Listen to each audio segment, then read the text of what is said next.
Jagoro mongirore migao nendo mar donjo kaachiel kod wuok e pacho kaendi kanyakla kod obok mopogore opogore ema nendo laktar Belio Kipsang koro koyango kanyendo ni migao nendo timo nondo bang' lipot moko wuok ni kweth mag jolweny mabende obalo kod atend piny Sudan manendo Rapid Support Forces machuok RFS osebedo katiyo kod obok ka gintiere pacho kaendi kod obok ma thur kaendi e tayo chendo magi mopogore opogore kinde ma monj bende pod gimedo timo ka girakore kod jolweny mawuok e piny nendo mar Sudan manendo Sudanese Army.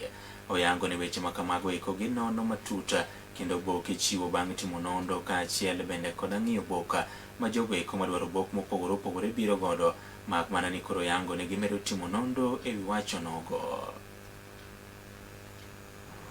A similar process that ensures that those who benefit and those who get our documents are only those who should.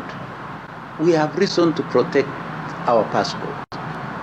It is ranked 68 in the world today.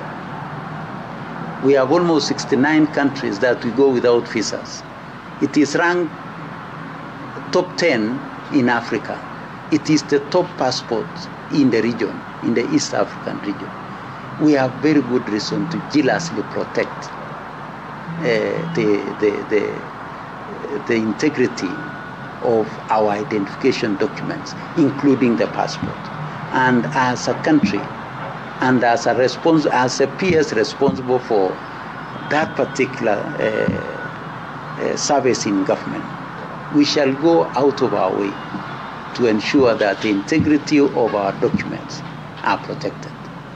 It is a cardinal duty, and it is in national interest that that is.